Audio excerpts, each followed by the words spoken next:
In this picture,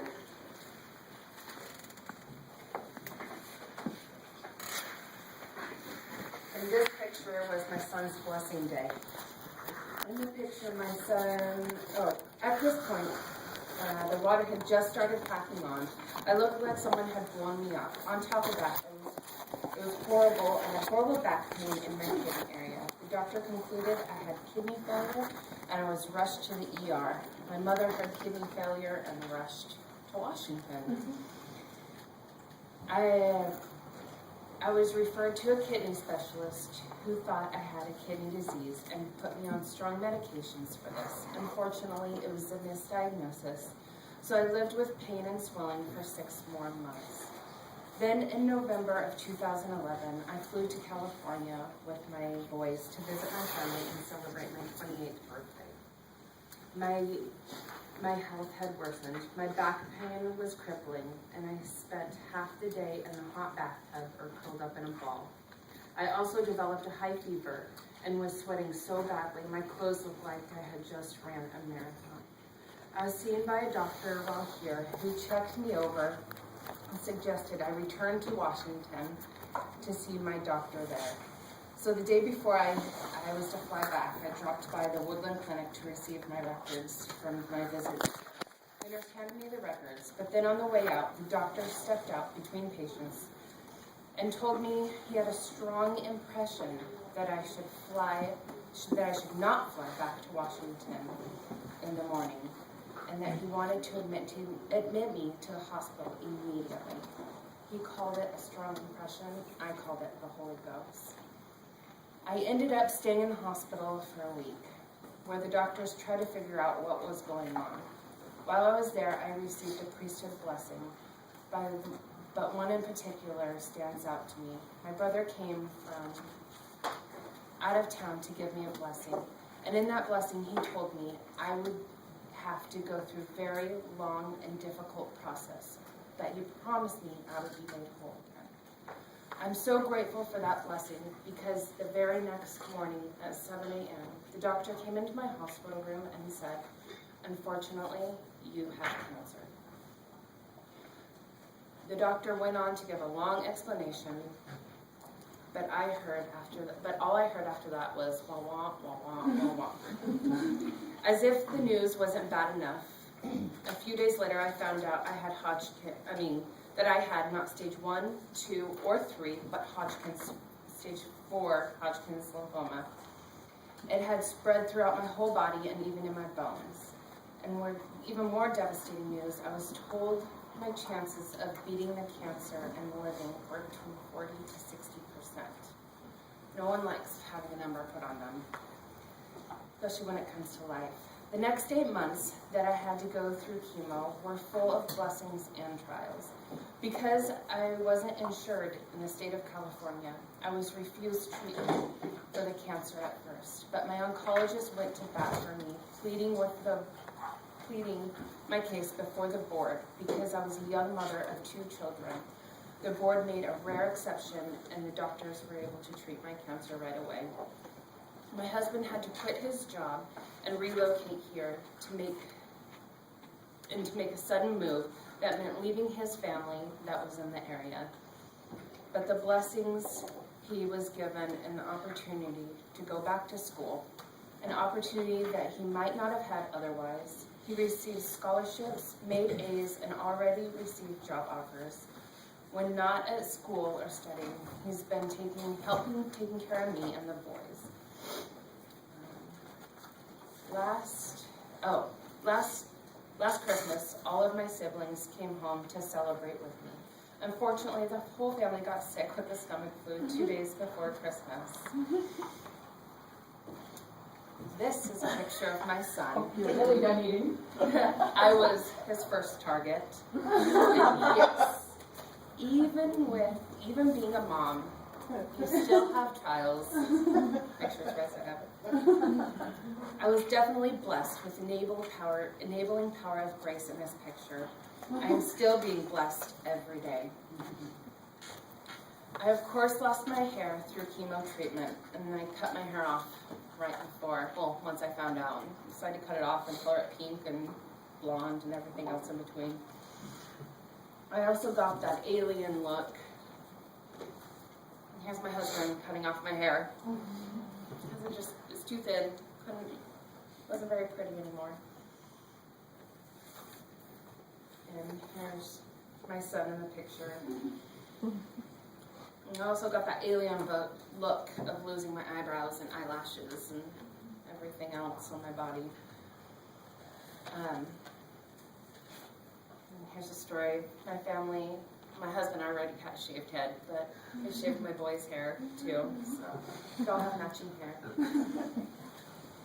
A blessing during the time, my brother called while I was shopping for wigs. He said he had raised some cash for me, and it happened to be the exact amount of 2 wigs I was hoping to get. I couldn't afford. My brother didn't even know I was looking for wigs at the time when he called. The 8 months that I endured chemo were grueling. Essentially every 2 weeks, 6 to 8 hours, I was pumped with poison to kill the cancer. Just horrible side effects of chemo. During that time, I had to take pain medication that was 7 times stronger than morphine.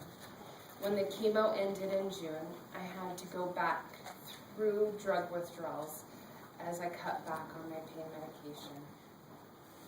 And here I am at the infusion center getting my chemo. My last day of chemo. Life went on, though admittedly sometimes I didn't want it to go on. Here's a picture of me celebrating my son's first birthday. I had missed out on a lot, being I was drugged ever since his birth and being in bed most of the time, but at least I was there. I was blessed with an outpour of love and support from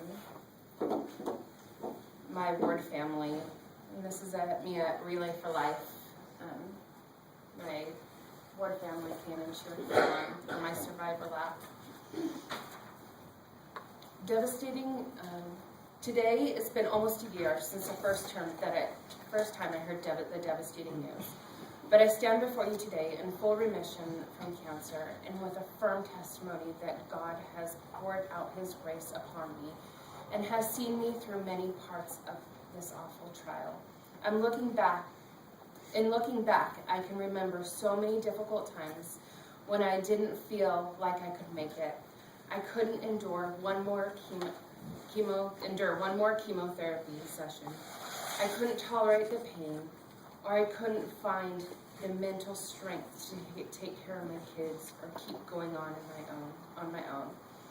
Or when I was in the eye of the storm, I felt all alone and was angry as I questioned God, why me? I'm only 28 and I have 2 babies to raise.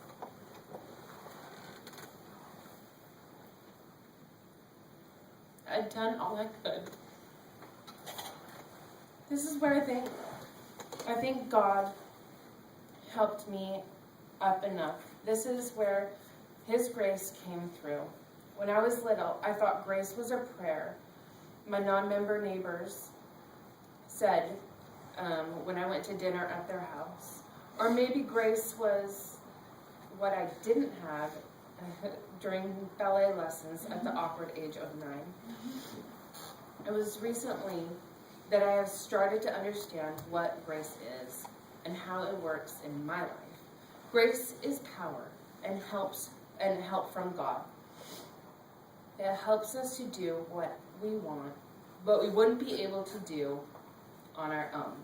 However unworthy we may feel or weak we may be, if we do all we can, God will come to our aid and provide us with whatever we may lack.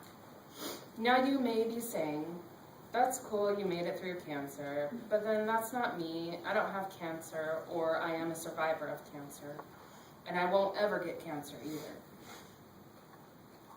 And it may not be you. You may not get cancer, but we do have something in common. All of us have things in our lives that are really hard to do.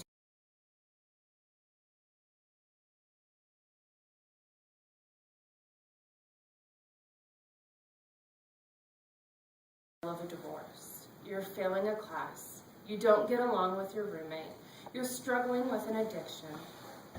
You lost your job or can't find one in this economy. You suffer with depression. Someone close to you just died.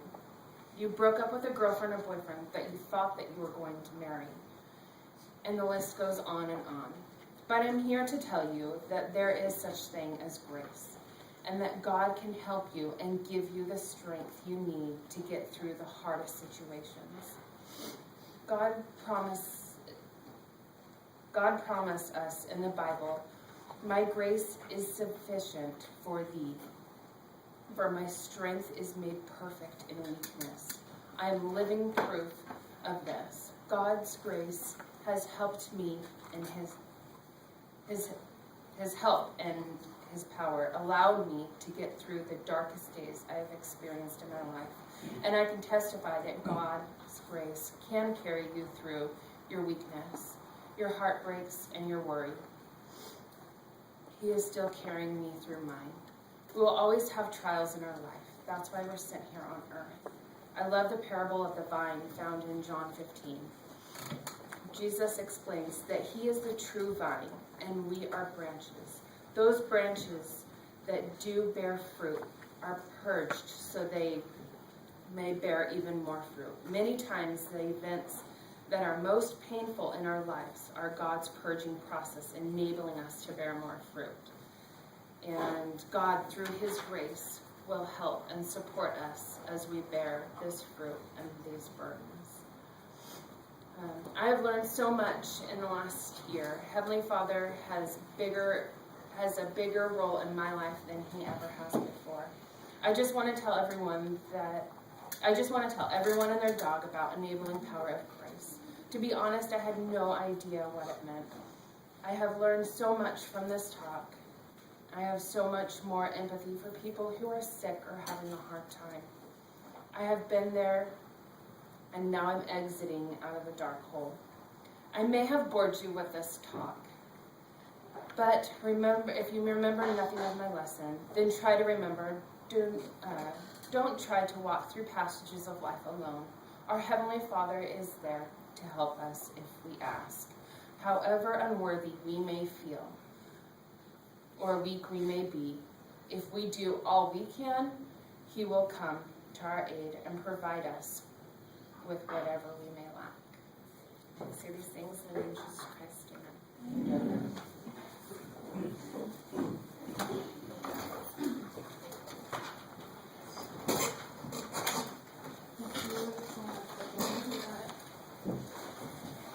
We'll go ahead and close